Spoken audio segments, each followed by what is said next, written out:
gains, it must be shared equally. Yes. But also on the issue of corporate governance, I think it talks to all the spheres, depending on, because we are talking about Africa, depending on the governance structure that country has opted to follow. In our case, with abilities in the constitution, I think it's chapter 7, there's also corporate governance, that the other spheres, whether it's the national and the provincial, have a role to play in ensuring the functionality of the municipalities. Hence, you sometimes see the intervention of government in those structures, but also the issue of managing the issues of grants that are given to all the structures, cooperative governance that cuts across all the spheres. But on the socio-economic development, I think it's where issues of new terms like local economic development, giving opportunities to the local people in terms of, or in the economy of that particular country. I think that's where we then speak of the SED events. Thank you. Thank you so much. Thank you so much for contextualizing it. I think if I just summarize from what input I received from your role, that I hear human rights and their DPG. I hear elections. I hear rule of law. So yes, those are the issues that are tackled actually under DPG.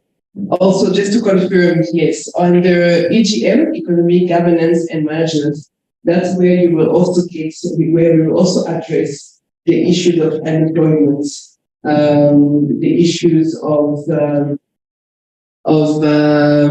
tax policies, the issues of so that will be addressed under EGM. In terms of corporate governance, that's now where we will address now like the issues of like corporate social responsibility for companies, mining companies, for instance, that are exploiting in the country, and so on and so forth. And in socio-economic development, additionally to what you have said, we're also addressing issues such as like infrastructure, making sure that trying to assess if the actual women have, or girls actually have access to education. So access to education is also addressed there, and so on and so on and so forth. So, and the state resilience, that's where the issue now in terms of like country readiness to face epidemics like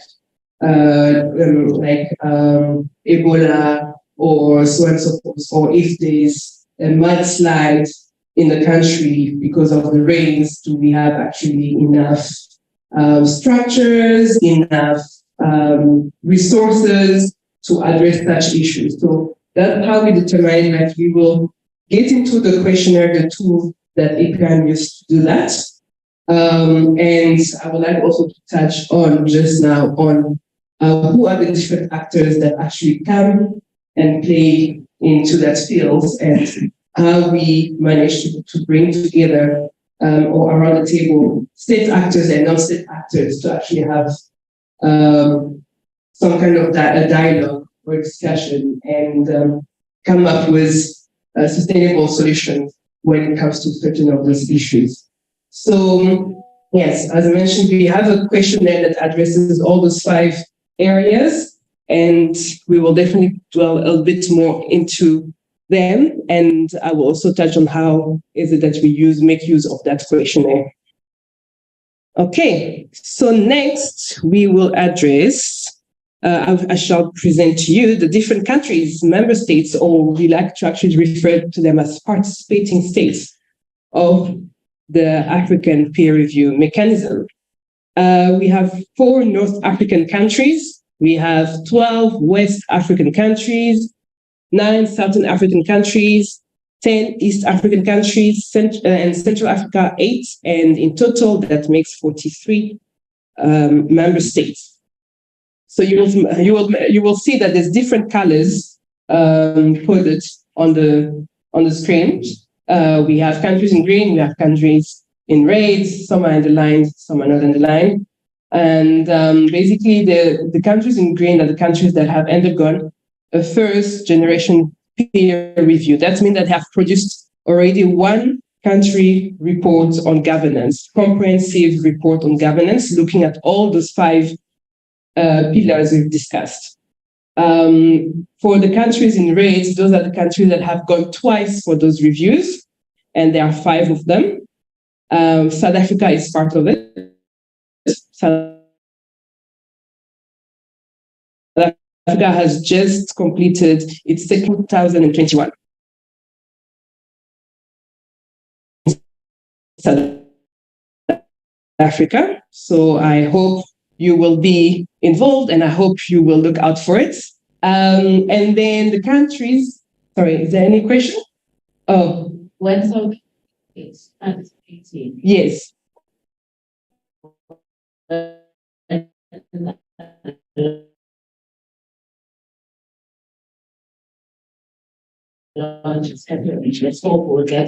Organizing it, but then APRM basically we're facilitating. So I think definitely we can put a word in for you. Yes. All right. So the countries that are underlined are the ones that have gone through.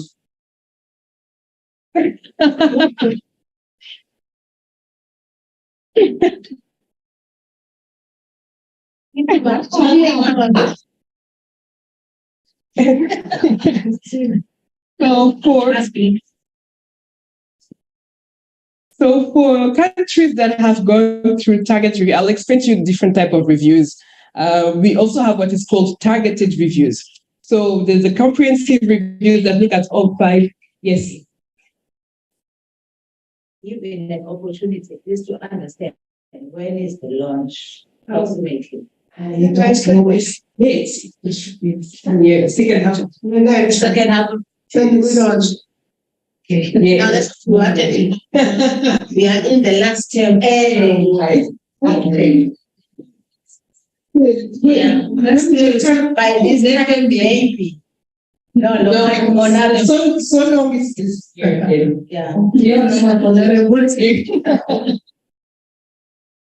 No, let's hope it's this year, but my colleague, Mr. Dharma, who's online, would definitely give more details about that. He's the coordinator. Actually, he's the one you should be asking for invitation as the coordinator. Yes, so we have which touches on all the 5 thematic areas. So what happens is that we go into countries, we go onto the field, interact with the different stakeholders, non-state actors and state actors, and then basically we take them through all those the questionnaire and the different areas of the APRM pillars.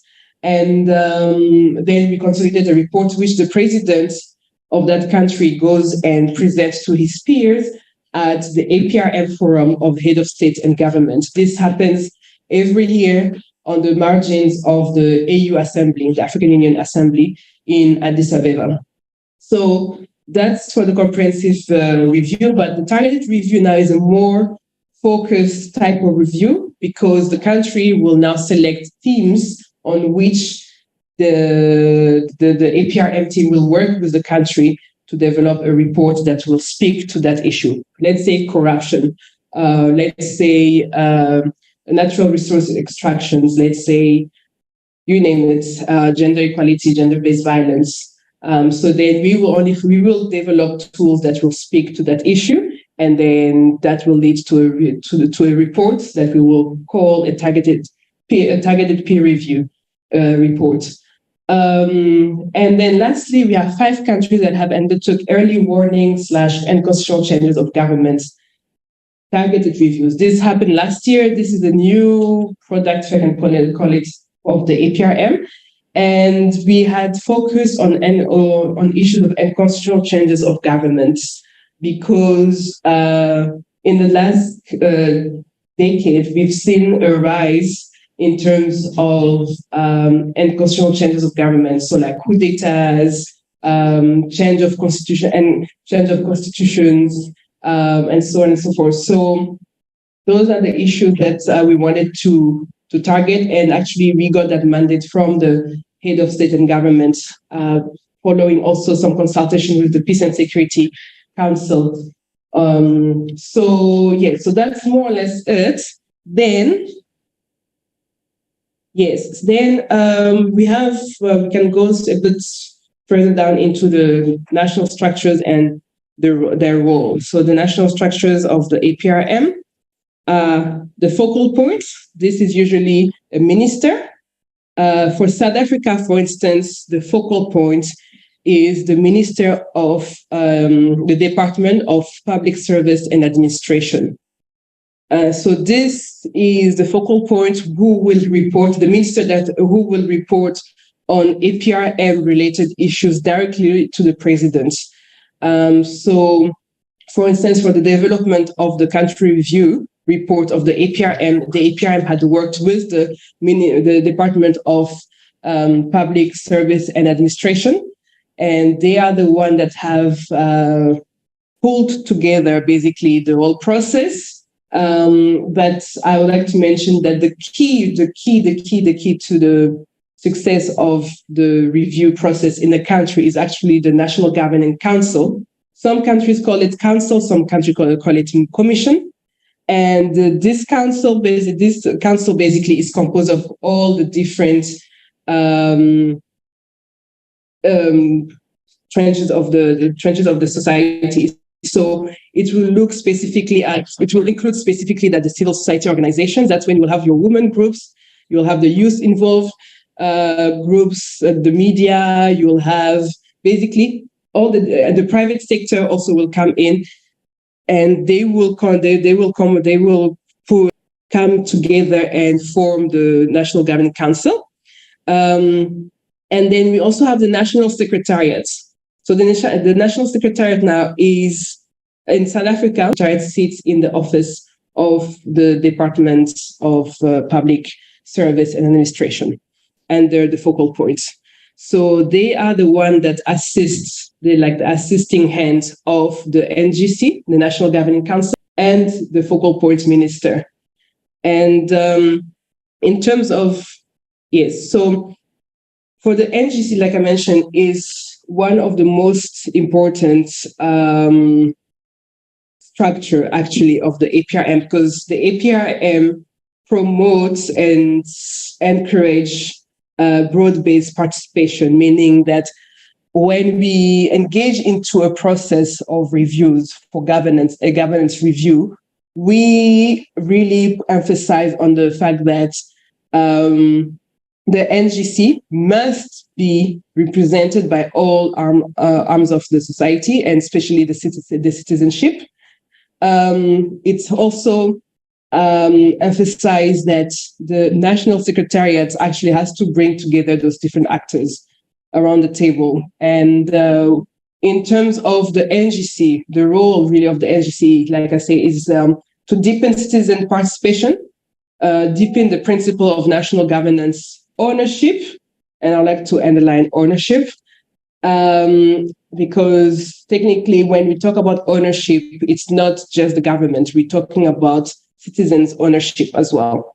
Meaning, for instance, when the report will be launched and the recommendations in the National Plan of Action, which is in that report, once those recommendations have been made public, and we had that plan also highlights the different actors, then it means that government and citizen are equally responsible. So like they will have to hold each other accountable, in the sense that government will need the citizens to be able to support the government into his process of implementation.